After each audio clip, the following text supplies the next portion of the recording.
Hi friends, welcome to our channel. So இது வந்து பார்த்தீங்கன்னா நம்மளோட லைஃப் ஸ்டோரியோட பார்ட் 3யோட பிளாக் தான் நம்ம இன்றைக்கி பார்க்க போகிறோம். ஆல்ரெடி 2 பார்ட் வந்து வீடியோ போட்டிருக்கு. யாராவது பார்க்காம இருந்தீங்க அப்படின்னா அதை பார்த்துட்டு அதுக்கப்புறம் பார்ட் 3 வந்து பாருங்கள். நீங்கள் இப்போ தான் நம்ம சேனலை ஃபஸ்ட் டைம் பார்க்குறீங்க அப்படின்னா மறக்காமல் நம்ம சேனலை சப்ஸ்கிரைப் பண்ணிக்கோங்க. கூடவே பெல் ஐக்கானை கிளிக் பண்ணிக்கோங்க. அப்போ தான் நான் போடுற வீடியோஸ் எல்லாமே வந்து நோட்டிஃபிகேஷனில் உங்களுக்கு காட்டும். ஸோ இப்போ வந்து பார்த்தீங்க அப்படின்னா பார்ட் 2ல் வந்துட்டு எங்களுக்கு மேரேஜ் ஆகி 1.5 years முடிஞ்சிருச்சு. 1 வருஷம் முடிஞ்சிருச்சு. அதுக்கப்புறம் வந்துட்டு ஒரு சிலர் அது வெளியே இருக்கவங்களாம் வந்துட்டு இன்னும் பேபி இல்லையா அப்படின்ற மாதிரிலாம் கேட்க ஆரம்பித்தாங்க. பட் வீட்டில் வந்து அவ்வளோவா வந்து ப்ரெஷர் இல்லை. பட் வெளியே இருந்து கேட்க ஆரம்பித்தாங்க. சரி, நம்மளும் வந்துட்டு அதுக்கு என்ன பண்ணலாம் அப்படின்னு சொல்லி யோசிச்சுட்டு இருந்தோம். அப்படின்றதோட பார்ட் 2 வந்து நான் வந்து ஸ்டாப் பண்ணியிருந்தேன். ஸோ அதுக்கப்புறம் நாங்கள் என்ன பண்ணோம் அப்படின்னா, சரி நம்மளும் போயிட்டு ஒரு ஹாஸ்பிட்டலில் பார்ப்போம். 1 year ஆகிடுச்சு. சரி என்ன ஏதாவது நமக்கு என்ன வந்துட்டு நார்மலாக எனக்கு வந்து இர்ரெகுலர் பீரியட்ஸோ அந்த மாதிரிலாம் எதுவுமே கிடையாது, ரெகுலர் தான். ஸோ அதனால் நமக்கு எந்த இதுவும் இல்லை. சரி நம்ம என்ன தான் பிரச்சனை அப்படின்றத பார்த்துடலாம் அப்படின்னு சொல்லிட்டு நாங்களும் வந்து பார்த்திங்கன்னா ஒரு ஹாஸ்பிட்டலுக்கு போனோம். ஃபஸ்ட்டு ஹாஸ்பிட்டல் போனதும் அவங்க நார்மலாக வந்து எல்லாத்துக்கும் செக் பண்ணுற மாதிரி எல்லா டெஸ்ட்டுமே வந்து எடுக்க சொல்லியிருந்தாங்க. அது பிளட் டெஸ்ட்டு, யூரின் டெஸ்ட்டு, அதுக்கப்புறம் வந்துட்டு யூட்ரஸ் டெஸ்ட் எடுத்தாங்க. யூட்ரஸ்லாம் நார்மலாக இருக்கா இல்லை வீக்காக இருக்கா அப்படின்னு சொல்லிட்டு அதெல்லாம் ஃபஸ்ட்டு பார்த்தாங்க. அதுக்கப்புறம் வந்துட்டு அவருக்கு வந்து பார்த்திங்க அப்படின்னா கவுண்ட் வந்து எப்படி இருக்குது அந்த மாதிரிலாம் வந்துட்டு பார்த்தாங்க. ஸோ 2 பேர்த்துக்குமே வந்துட்டு எதுவுமே வந்துட்டு ப்ராப்ளம்லாம் கிடையாது. 2 பேர்த்துக்குமே நார்மலாக தான் இருந்தது. அவருக்கும் கவுண்ட்லாம் எந்த பிரச்சனையுமே கிடையாது, எனக்குமே வந்துட்டு எந்த பிரச்சனையுமே இல்லைன்னு சொல்லிட்டாங்க. சரி ஓகே, ஏதாவது வந்து சத்து குறைவாக இருக்கும் அப்படின்னு சொல்லிட்டு நீங்கள் ஒரு 1 month 2 monthக்கு ட்ரீட்மெண்ட்டுக்கு வாங்க, இந்த ஃபோலிக் ஆசிட் அந்த மாதிரிலாம் டேப்லெட் தரோம் அப்படின்னு சொல்லிட்டு ரெகுலராக வந்து செக்கப்புக்கு வர சொல்லியிருந்தாங்க. சரி ஓகேன்னு சொல்லிட்டு நாங்களும் வந்துட்டு போயிருந்தோம். போயிட்டு ரெகுலராக வந்து பார்த்திங்கன்னா ஒரு கண்டினியூஸாக வந்து ஒரு 2 months பார்த்தோம். 2 months பார்த்ததுக்கப்புறம் வந்து பார்த்திங்க அப்படின்னா எந்த ப்ராப்ளமும் இல்லை. ஏன் வந்துட்டு பேபி வந்து ஃபார்ம் ஆகலை, என்ன பிரச்சனை அப்படின்றது தெரியல. சரி ஓகே, ஒருவேளை ஏதாவது டியூப்பில் வந்துட்டு ஏதாவது பிளாக் இருந்துச்சுன்னா கூட சில பேருக்கு வந்துட்டு டிலே ஆகும். அப்போ நம்ம டியூப் டெஸ்ட் எடுக்கலாம்னு சொன்னாங்க. சரி ஓகேன்னு சொல்லிவிட்டு நாங்கள் என்ன பண்ணோம், டியூப் டெஸ்ட்டுக்கும் வந்துட்டு ரெடி ஆனோம். டியூப் டெஸ்ட்லாம் வந்து பார்த்திங்கன்னா பயங்கர கொடுமையான விஷயங்க. அது வந்து ஒரு இன்ஜெக்ஷன் மாதிரி ஒன்று இருக்கும். எத்தனை பேர் வந்து அது பண்ணியிருக்கீங்கன்னு எனக்கு தெரியல. ஆனால் அது வந்து கொஞ்சம் கஷ்டம்தான். ஒரு சின்ன இன்ஜெக்ஷன் மாதிரி இருக்கும். அது வந்து பார்த்திங்கன்னா நம்மளோட அந்த யூட்ரஸ்க்கு வந்துட்டு அந்த இன்ஜெக்ஷன் வந்து போடுவாங்க. அது எப்படின்னா நம்ம நார்மலாக அந்த கீழே வழியாக தான் வந்துட்டு போடுவாங்க, அப்டம்னா அந்த வழியாக தான் போடுவாங்க. அந்த இன்ஜெக்ஷன் வந்து உள்ளே போக போக வந்து பார்த்திங்கன்னா அந்த மருந்து உள்ளே போக போக அவ்வளோ ஒரு பெயின் இருந்துச்சு. அது வந்து பார்த்திங்கன்னா பக்கத்தில் வந்து அந்த மானிட்டரில் வந்து பார்ப்பாங்க. அந்த இது வந்து பார்த்திங்கன்னா இன்ஜெக்ஷன் போடும்போது ஒரு ஏர் மாதிரி வந்து உள்ளே போய் அந்த டியூப்குள்ளே ஃப்ளோ ஆகணும். உள்ளே வந்துன்னா ஒரு புகை மாதிரி போகும். அந்த புகை வந்து டியூப்குள்ளே எந்த ஒரு ரெஸ்ட்ரிக்ஷனும் இல்லாமல் கரெக்டாக ஃப்ளோ ஆச்சு அப்படின்னா எந்த பிளாக்கும் இல்லை அப்படின்ற மாதிரி சொன்னாங்க. எனக்கு வந்து பார்த்திங்கன்னா அந்த இன்ஜெக்ஷன் போடும்போது ரொம்ப பெயினாக இருந்தது. ஆனால் வந்து உள்ளே ஃப்ளோலாம் அது போய் நல்லா தான் இருந்துச்சு. 2 டியூப்மே வந்துட்டு நல்லா தான் இருந்துச்சு. 2 டியூப்லேயுமே எந்த பிளாக்கும் இல்லைன்னு சொல்லிட்டாங்க. சரி மறுபடியும் நம்ம டேப்லெட்டை வந்து கண்டினியூ பண்ணணும்னு சொல்லிட்டு மறுபடியும் வந்துட்டு அந்த மறுபடியும் ஒரு 1 மாதம் வந்து டேப்லெட் சாப்பிட்டேன். எனக்கு டேப்லெட் வந்து அதிகமாக சாப்பிட என்ன ஆகிடுச்சு அப்படின்னா நிறைய வந்து பிம்பிள்ஸ்லாம் வந்துட்டு வர ஆரம்பிச்சு, ரொம்ப ஹீட் அதிகமாகிடுச்சு. அப்போ வந்து வீட்லேயும் என்ன சொன்னாங்க, எங்கள் வீட்டுக்காரரும் என்ன சொன்னார் அப்படின்னா, சரி நம்ம ட்ரீட்மெண்ட் போயிட்டோம், நம்ம 2 பேத்துக்குமே எல்லாமே நார்மலாக இருக்குதுன்னு சொல்லிட்டாங்க. ஸ்கேனும் பார்த்தாச்சு, டியூப் டெஸ்ட்டும் பார்த்தாச்சு, எல்லாமே பார்த்தாச்சு, நார்மலாக இருக்குது. டேப்லெட் சாப்பிட்றதுனால இந்த உடம்புல தான் நமக்கு தேவையில்லாமல் வந்துட்டு பிம்பிள்ஸு, ஹீட்டு இதெல்லாம் தான் அதிகமாகுதுன்னு சொல்லிட்டு நாங்கள் என்ன பண்ணிட்டோம், ட்ரீட்மெண்ட்டை விட்டுட்டோம். சரி நம்ம நடக்கட்டும், நமக்கு எப்போ வந்து கிடைக்குதோ அப்போ கிடைக்கட்டும்னு சொல்லிவிட்டு நாங்கள் வந்து ஒரு மாதம் பக்கம் நாங்கள் ஹாஸ்பிட்டலுக்கே போகலை. ஒரு மாதம் ஒரு 2 மாதம் பக்கமே நாங்கள் ஹாஸ்பிட்டலுக்கு போகலை. அதுக்கப்புறம் வந்து பார்த்திங்க அப்படின்னா எங்களுக்கு வந்துட்டு இப்போனா கார்த்திகை தீபத்தன்னைக்கு வந்துட்டு நான் எல்லா வேலையும் முடிச்சுட்டு அன்றைக்கி காலையில் வந்து பார்த்திங்கன்னா விரதம் நிறைய அப்போல்லாம் வந்து இந்த யூடியூப்பில் சொல்கிறது, வேறு யாராவது சொல்கிறது, இந்த மாதிரி விரதம் இருந்தால் இது நம்ம நினச்சது நடக்கும், இந்த மாதிரி கோயிலுக்கு போனால் இது நடக்கும் அப்படின்லாம் நிறைய பார்ப்போம் இல்லையா. ஸோ அதெல்லாம் நான் எல்லாமே பண்ணேன். வியாழக்கிழமையான தட்சிணாமூர்த்திக்கு போயிட்டு சுண்டல் மாலை போட்டால் நடக்கும் அப்படின்னு சொன்னாங்க. வாரம் வியாழக்கிழமை தட்சிணாமூர்த்தி போயிடுவேன். அதாவது நம்ம திருவண்ணாங்குடி போவேன், திருவண்ணாங்குடியில் போயிட்டு தட்சிணாமூர்த்திக்கு சுண்டல் மாலை போட்டு வருவேன். அப்புறம் வியாழக்கிழமை நான்வெஜ் சாப்பிட்றத விட்டுட்டேன். அதுக்கப்புறம் இந்த கார்த்திகை தீபத்தன்னைக்கு வந்துட்டு எதுவும் 3 தெய்வங்கள் அதை வந்து மறந்துட்டேன், அது கதை மறந்துட்டேன்.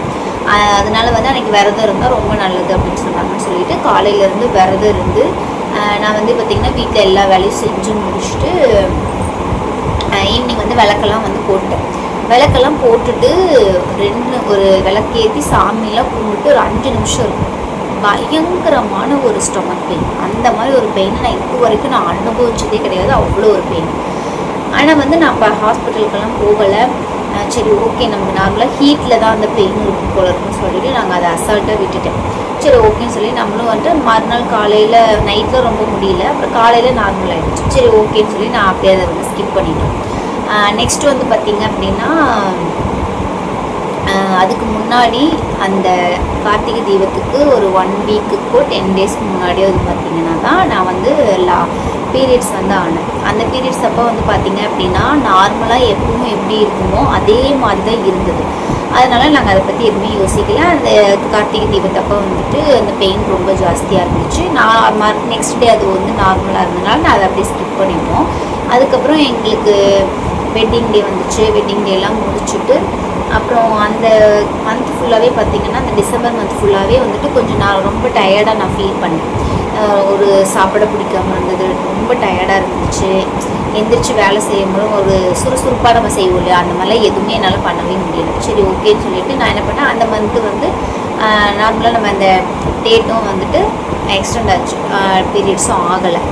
சரி ஓகே அப்படின்னு சொல்லிவிட்டு நான் என்ன பண்ணோம் அப்படின்னா ஜனவரி மந்தில் ஒரு எப்போது வந்து செக் பண்ணோம் அப்படின்னா ஜனவரி 10 11 அந்த டயத்தில் ஒரு 7 6 அந்த டேட்டில் ஜனவரி 7 8 அப்படிங்கும்போது எனக்கு 10 டேஸ் வந்து எக்ஸ்ட்ரா ஆகிடுச்சு.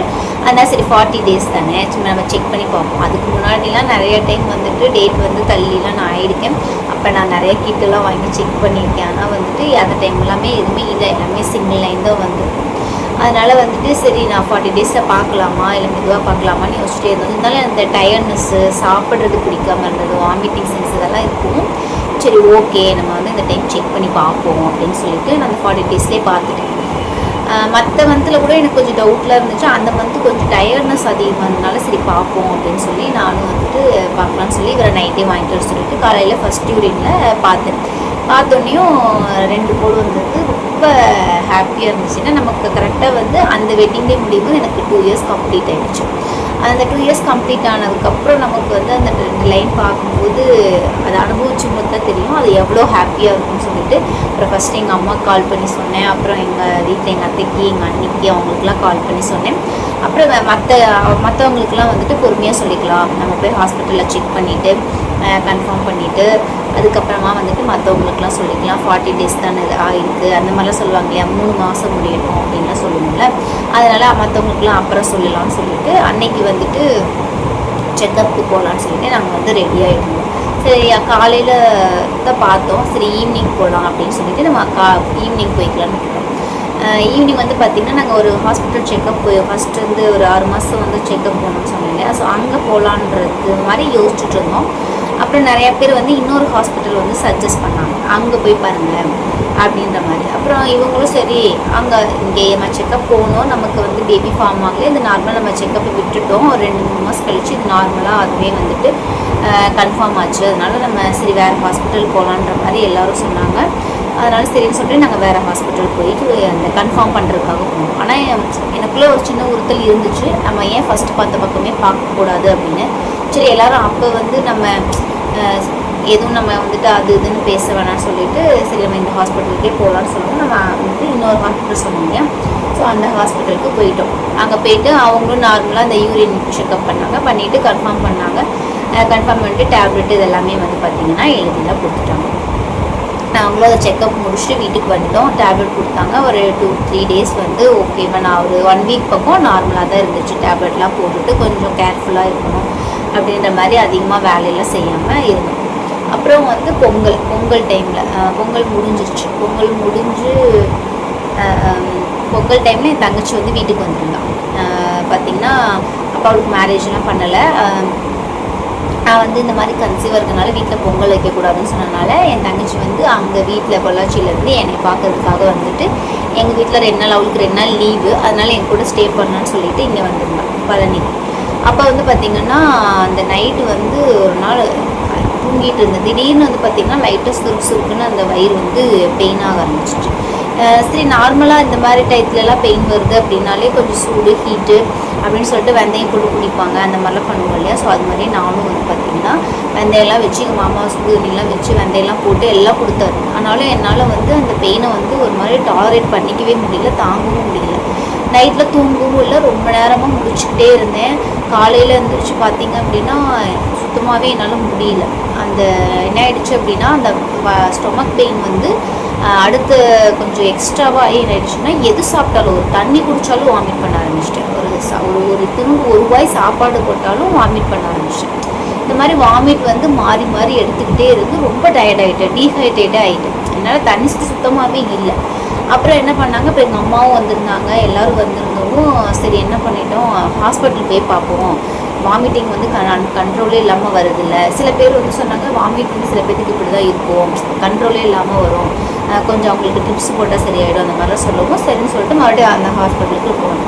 அவங்க போனது என்ன சொன்னாங்கன்னா, இப்படி தான் இருக்கும் நார்மலாக, அது வந்து வாமிட்டிங்லாம் அதிகமாக தான் இருக்கும், நீங்கள் வந்து அதுக்கெலாம் வந்து பயப்பட தேவையில்லை, ஒரு ட்ரிப்ஸ் வேணால் போடுறேன்னு சொல்லிட்டு ட்ரிப்ஸ் ஒரு 2 பாட்டில் வந்து போட்டாங்க. போட்டுட்டு அதுக்கப்புறம் வீட்டுக்கு போங்க அப்படின்னாங்க. வீட்டுக்கு போகணும்னு சொல்லும்போது தான் அப்போ தான் எங்கள் சின்னத்திக்கு எல்லாத்துக்கும் வந்து சொன்னாங்க, இந்த மாதிரி பாதி கன்சீவாக இருக்குது, இந்த மாதிரி வாமிட்டிங் ரொம்ப அதிகமாக இருக்கிறதுனால ஹாஸ்பிட்டலில் சேர்க்கணும் அப்படின்னு சொல்லிட்டு. அப்போ எல்லாம் வந்து பார்த்தாங்க. இப்போ வந்துட்டு கொஞ்சம் அந்த வாமிட்டிங்லாம் கண்ட்ரோல் ஆச்சு. கண்ட்ரோல் ஆகவும் வாமிட்டிங் வந்தால் ஒரு மாத்திரை போடுங்கன்னு சொல்லி டேப்லெட் எழுதி கொடுத்து வீட்டுக்கு தாட்டி விட்டாங்க. அப்புறம் வீட்டுக்கு வந்து கொஞ்சம் ஓரளவுக்கு நார்மலாக இருந்தேன். அப்புறம் எங்கள் அம்மா என்ன சொன்னாங்க, சின்ன பாப்பா வேணால் பொள்ளாச்சி கூட்டிகிட்டு போயிட்டு இது பார்த்துட்டு அதுக்கப்புறமா ஒரு 2 மாதம் கழிச்சு வேணால் இங்கே வரட்டும், இல்லைன்னா ஒரு 10 நாள் அங்கே இருக்கட்டும் அப்படின்னா. சரின்னு சொல்லிவிட்டு நாங்கள் என்ன பண்ணிட்டோம், எங்கள் அம்மா கூட பொள்ளாச்சி போயிட்டேன்.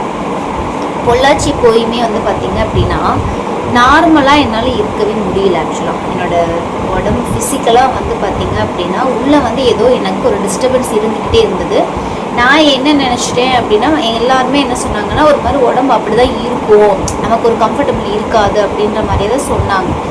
நான் அதனாலே வந்துட்டு எனக்கு அதனால தான் அந்த மாதிரி இருக்குது போல இருக்குன்னு நினச்சிட்டு நான் எதுவுமே வந்து ரொம்ப பெருசாக எடுத்துக்கல. ஆனால் அப்போவுமே வந்து பார்த்திங்கன்னா வாமிட்டிங் எனக்கு அதிகமாக தான் இருந்துச்சு. காலையில் வந்து ஒரு ஜூஸ் குடித்தா வாமிட் பண்ணுவேன், ஒரு ப்ரஷ் பண்ணால் வாமிட் பண்ணுவேன், அந்த மாதிரி கண்டினியூஸாக வந்துகிட்டே இருக்கும். பார்த்து பார்த்து சாப்பிடுவேன், சாப்பாடே பார்த்தா எனக்கு அந்த மாதிரிலாம் ரொம்ப இருந்தது. அப்புறம் வந்து பார்த்திங்கன்னா மெயினாக இந்த சைடும் இந்த சைடும், அதாவது அல்லைன்னு சொல்லுவாங்க, அந்த இடம் வந்து பார்த்திங்க அப்படின்னா எனக்கு ரொம்பவே வந்து ஒரு டிஸ்கம்ஃபர்ட்டாக இருந்துச்சு. உட்கார்ந்தா ஒரு மாதிரி இந்த இடம் வந்து பெயின் ஆகும், ஒரு மாதிரி நடக்கும்போது கொஞ்சம் ஒரு மாதிரி இழுத்து பிடிக்குன்னு சொல்லுவாங்க இல்லையா, அந்த மாதிரி ஒரு பெயின் இருக்கும். ஒரு மாதிரி படுத்து என்னால் நார்மலாக வந்து படுத்து தூங்க முடியாது. அது எல்லாமே என்ன சொன்னாங்கன்னா, அப்படி தான் இருக்கும், அந்த வயிறு கொஞ்சம் விரியும், அதனால் அப்படி தான் இருக்கும்னே சொன்னாங்க. அதனால் நானும் வந்து எதுவுமே வந்து அப்படி தான் இருக்கும் போல் அப்படின்னு சொல்லிட்டு நானும் வந்துட்டு அந்த எதுவுமே வந்து பெருசாக எடுத்துக்கலாம். இந்த மாதிரி லைட்டாக சுருக்குன்னு பிடிக்கும், எல்லாம் பண்ணும், அது எல்லாமே இருந்துச்சு. அப்புறம் வந்து என்ன ஆயிடுச்சுன்னா ஒரு 10 நாள் ஆகிடுச்சு. அதுக்கப்புறம் அந்த ஜிஹெச்சில் போயிட்டு நம்ம என்ட்ரி போடுவோம் இல்லையா, கன்சீவாக இருக்கவங்க. ஸோ அந்த என்ட்ரி போடணுன்னா நம்ம வந்து எந்த ஊரில், பழனியில் தானே நம்ம கல்யாணம் பண்ணியிருக்கோம்னா பழனியில் தான் போடணும் அப்படின்னு சொன்னாங்க. அதனால் பழனிக்கு வந்து அந்த ஜிஹெச்சில் போய் நம்ம ஒரு என்ட்ரி போட்டு வந்துடலான்னு சொல்லிட்டு எங்கள் மாமா வந்து வர சொல்லியிருந்தார். அப்புறம் சரி அம்மா இருந்துட்டு தனியாக போக வேணான்னு சொல்லிட்டு எங்கள் அப்பாவோட அம்மா வந்திருந்தாங்க. அவங்கள கூட்டிகிட்டு மறுபடியும் நான் வந்து பொள்ளாச்சியிலேருந்து பழனி வந்து வந்துட்டு மொதல் நாள் வந்துட்டு பார்த்திங்கன்னா ஒரு நாள் கழித்து தான் நம்ம ஜிஹெச் போகிற மாதிரி இருந்துச்சு. ஸ்கேனுக்கு வர சொல்லியிருந்தாங்க.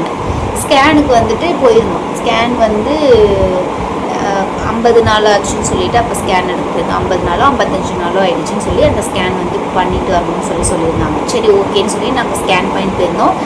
ஃபஸ்ட்டு வந்து ஒரு டைம் உள்ளே போயிட்டு ஸ்கேன் பார்த்தோம். மறுபடியும் நல்லா தண்ணி குடிச்சிட்டு நடந்துட்டு வாங்க, மறுபடியும் ஸ்கேன் பண்ணலான்னு சொன்னாங்க. சரின்னு சொல்லிட்டு வெளியே வந்து நல்லா தண்ணி குடிச்சிட்டு மறுபடியும் நடந்துட்டு உள்ளே போயிட்டு ஸ்கேன்லாம் பார்த்தோம். ஹார்ட் பீட் எல்லாமே நல்லா கேட்டுச்சு. அவங்க அந்த சவுண்ட் வச்சு கேட்க சொன்னாங்க. ஹார்ட் பீட் சவுண்ட் கேட்குதா பாருங்கள் அப்படின்னு சொன்னாங்க. அப்புறம் எங்கள் வீட்டுக்காரர் வர சொல்லிவிட்டு பேபி மூமெண்ட் பாருங்கள், தெரியுதா, லைட்டாக தெரியுது பாருங்கள் அப்படின்லாம் சொன்னாங்க. அது எல்லாமே அவரும் பார்த்தாரு. ஸ்கேனும் நல்லா இருந்துச்சு. ஸ்கேன் வந்து பார்த்து முடிச்சுட்டு ரிப்போர்ட்லாம் வாங்கிட்டு நெக்ஸ்ட் டே வந்து பார்த்திங்க அப்படின்னா நாங்கள் வந்து ஹாஸ்பிட்டல் போகிறோம். அவங்க வந்துட்டு கேட்குறாங்க, இந்த மாதிரி உனக்கு வந்து இப்போ 55 டேஸ் 60 டேஸ் தான் ஆச்சாமா அப்படின்னு கேட்குறாங்க. அப்போ நான் சொன்ன டேட் படி பார்த்தோன்னா அவ்வளோதான், டேட் படி பார்த்திங்கன்னா அவ்வளோதான். பட் ஆனால் ஸ்கேனில் வந்து பேபியோட க்ரோத் வந்து பார்த்திங்கன்னா ஒரு 3 மாதம் முடிஞ்ச மாதிரி இருக்குது. அதனால் முன்னாடி நீ உனக்கு வந்து டேட்டு வந்து தெரியலையான்னு கேட்டாங்க. இல்லை, நான் சொன்ன டேட்டில் வந்து எனக்கு எப்பவும் போல் நார்மலாக தான் இருந்துச்சு, அந்த ப்ளீடிங் வந்து நார்மலாக தான் இருந்துச்சு, அதனால தான் அந்த டேட்டை நான் சொன்னேன் மேடம் அப்படின்னு சொன்னேன். இல்லைப்பா, ஸ்கேனில் வந்து பேபியோட க்ரோத் வந்து அதிகமாக இருக்குது, அதாவது 90 டேஸ்க்கான க்ரோத் வந்து பேபியோடது இருக்குது. நீ ஒரு வேளை அந்த சில பேர்த்துக்கு வந்து சொல்லுவாங்களாம், இந்த குழி நிறைஞ்சு வர்றது எக்ஸ்ட்ரா ப்ளீடிங் அப்படின்னு சொல்லுவாங்க போல, அது மாதிரி கீழே உனக்கு இருந்திருக்கும், நீ அதை உனக்கு தெரியாமல் இருந்திருக்கலாம் மேபி அப்படின்ற மாதிரி அவங்க சொன்னாங்க. சரி, ஓகே. அப்போ வந்து இன்னும் கொஞ்சம் ஹாப்பியாக இருந்துச்சு. சில பேர் 3 மாதம் வரைக்கும் கேர்ஃபுல்லாக இருக்கணும்னு சொல்லுவாங்கள்ல, அதனால் நமக்கு அப்போ 90 டேஸ் முடிஞ்சிருச்சா அப்படின்ற அதனால தான் வந்து பேபியோட அந்த ஹார்ட் பீட்ஸ்லாம் நல்லாவே கேட்டுச்சு எங்களுக்கு. எல்லாமே பார்த்துட்டு ஸ்கேன்லாம் வந்துட்டு 90 டேஸ் மாதிரி இருக்குமா அப்படின்லாம் சொல்லிவிட்டு, சரி நல்லா வந்து கேர்ஃபுல்லாக இரு, இந்த பெயின்லாம் அடிக்கடி இருக்குது மேடம், என்னென்னா அதெல்லாம் சும்மா நார்மலாக இருக்கிறதா அப்படின்னு அந்த டாக்டர் சொன்னாங்க. சரி, ஓகே அப்படின்னு சொல்லிட்டு அப்போ வந்து பார்த்திங்கன்னா இங்கே நார்மலாக இந்த வயிற்றில் வச்சு பார்ப்பாங்க இல்லையா, அந்த ஸ்கேன் தான் பார்த்தாங்க. அந்த கீழே வந்து அல்ட்ரா ஸ்கேன் சொல்லுவாங்க இல்லையா, அது மாதிரிலாம் எதுவுமே பார்க்கல. மேலே வந்து நார்மலாக வயிற்றில் வச்சு பார்க்குற மாதிரி தான் ஸ்கேன் வந்து பார்த்துருந்தாங்க. பார்த்துட்டு இந்த மாதிரிலாம் சொன்னாங்க, கேர்ஃபுல்லாக இரு அப்படின்லாம் சொன்னாங்க. நெக்ஸ்ட் டே வந்து ஸ்கேன் பார்த்துட்டு மதியம் வந்து வீட்டுக்கு போகிறோம்.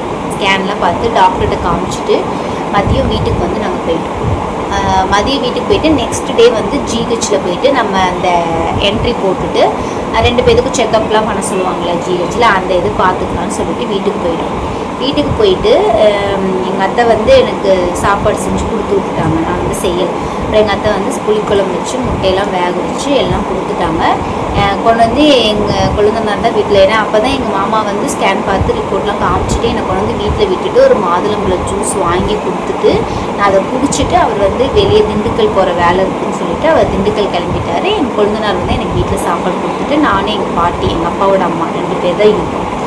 சாப்பிட்டுட்டு ஒரே ஒரு வாய் தான், ஒரு வாய் சாப்பாடு, ஒரு துண்டு முட்டை பிச்சு தான் வாயில் வச்சேன்.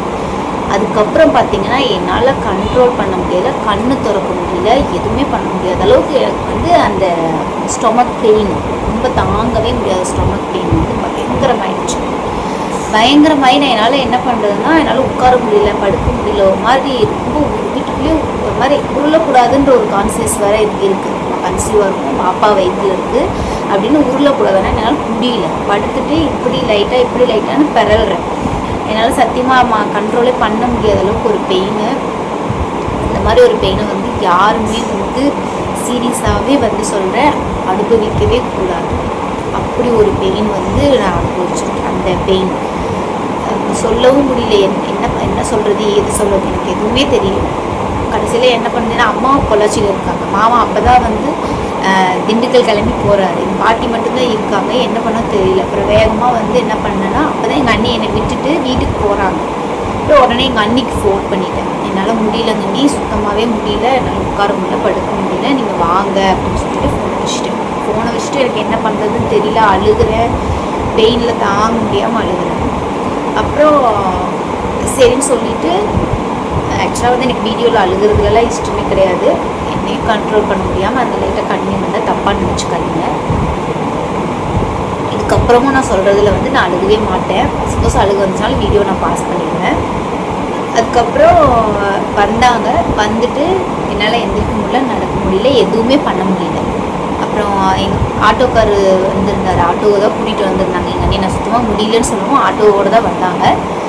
நாங்கள் மாடியில் இருந்தோம். அப்போ அந்த ஆட்டோக்கார அண்ணா தான் வந்துட்டு என்னால் எந்திரிக்க முடியலைங்கண்ணா அப்படின்னு சொல்கிறேன். அந்த அண்ணா வந்து அப்படியே தூக்கி என் தோளில் போட்டு அந்த அண்ணா தூக்குவாக்கான்னு எங்கள் அண்ணிகிட்ட கேட்குறாங்க. எங்கள் அண்ணி பரவாயில்லப்பா தூக்கு அப்படின்னு சொல்லுவோம். அந்த அண்ணா வந்து அந்த அண்ணாவை எங்களுக்கு ஒரு வகையில் ரிலேட்டிவ் தான்.